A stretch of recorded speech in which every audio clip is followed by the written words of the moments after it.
This session we are going to see what are the services AWS is going to provide, service models. In that, first one is software as a service, second one is platform service, and third one is infrastructure service. Next slides we are going to briefly getting what is exactly all those things. So in this agenda we are going to see what are the service models and detailed descriptions, and what are the real-time examples, and comparing to each model which one is going to best. So let me start with the first one, that is infrastructure as a service, platform as a service, and software as a service. Why these models is very required in business? So first is, in order to provide them flexibility in business consume in cloud resources, this is the first thing we are going to use. And second, it is cost is very less, scalability and application management is more. So that is the reason we are going to use this one. In that, what are the services and on premises we are going to use? For example, there are application data, runtime, middleware, virtualization, server, storage, networking. These are on premises which we are going to use. This where we are going to implement. Okay, for example, if we have using an AWS service model, infrastructure as a service, in this application data, runtime, middleware and OS, these are going to manage by us. Okay, so remaining virtualization, server, storage and networking, these are managed by provider managers. So provider managers is going to manage by someone, because it contains some data, and so that it is going to manage by vendors, we can call it as vendors, so they are going to manage. But when it comes to platform as a service, only application and data we are going to manage, remaining everything in provide managers only. But in SaaS that is not the case, everything will be provider managers. So first one is infrastructure as a service.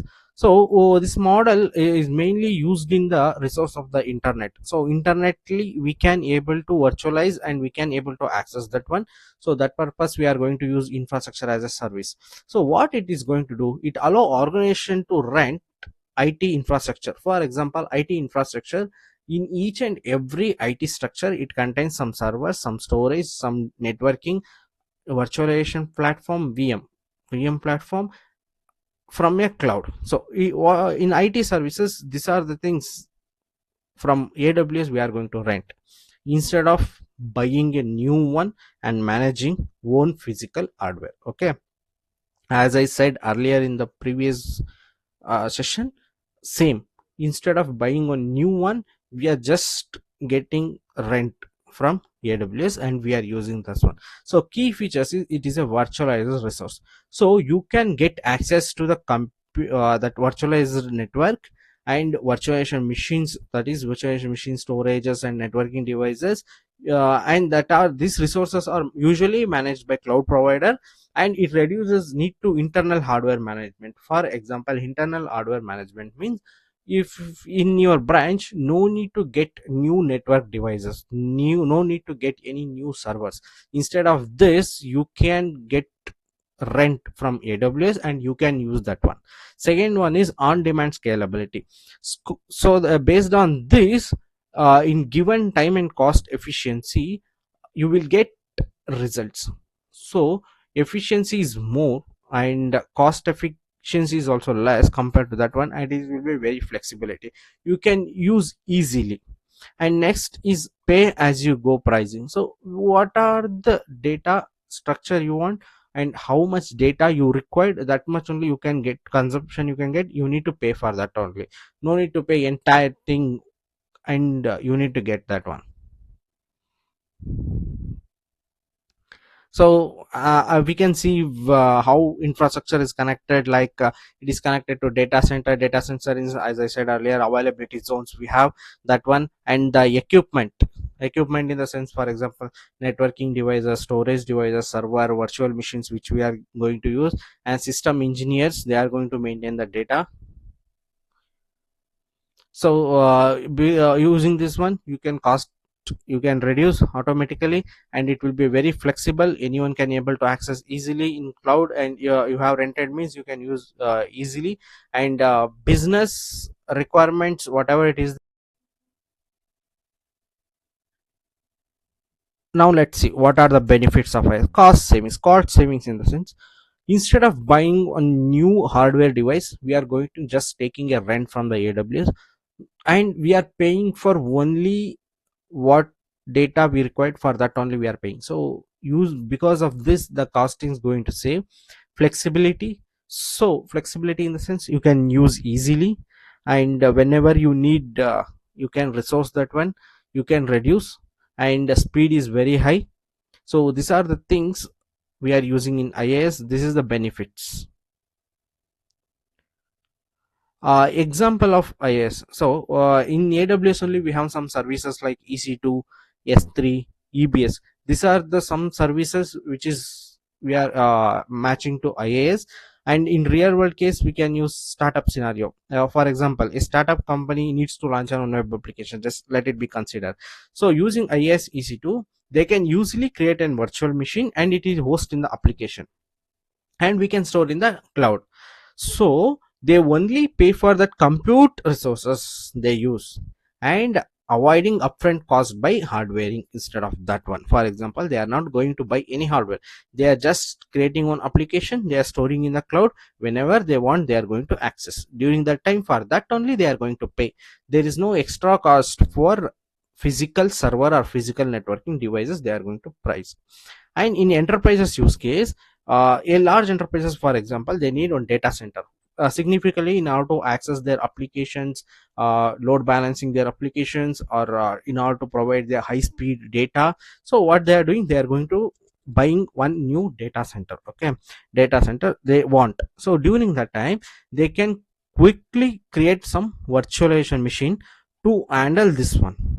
And using this one, we can easily access that services. Instead of buying new data center and setting a new data center, we can use this virtual machines and we can access. This is the second example, real time example for infrastructure. Next is platform as a service. So platform, as it name indicates, it provides and it's used for develop and run and manage the application without using any underlying infrastructure. Okay, so what it will do in the sense, hardware networking and developers to focus only on building and deploying the apps. Okay, key features is it is a managed platform, no required of any servers or networks. Automatic scaling, what is this scaling? Scaling in the sense, for example, there is a traffic is going, you are going to access an application.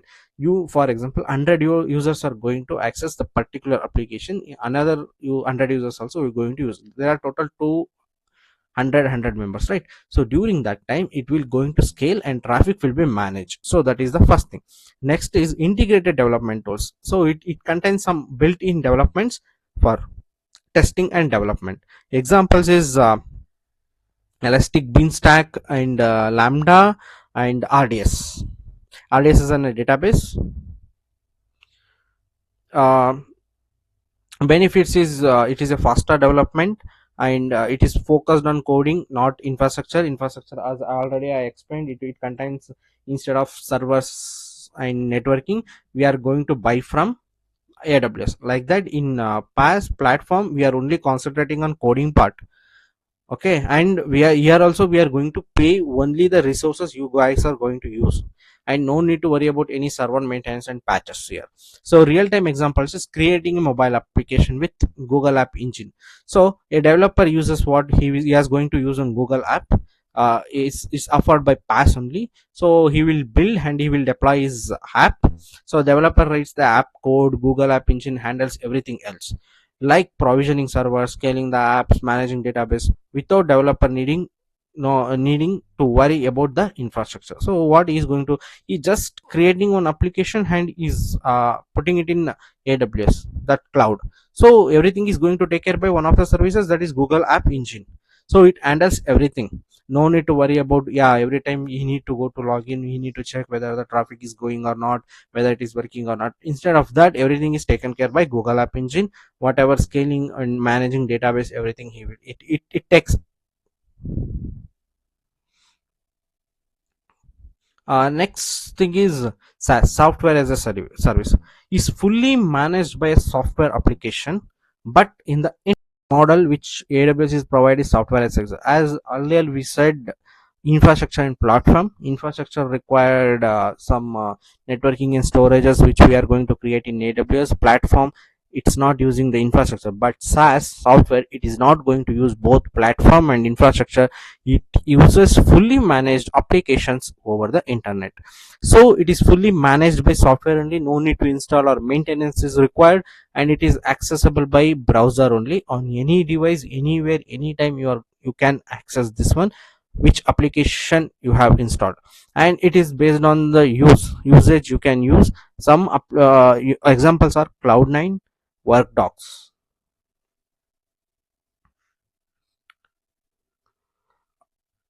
The benefits is easy to use, no setup is required, just logging in and starting using the software, and anytime user can add and remove as you needed, and it attends update security backups. Real time example is Google Drive only.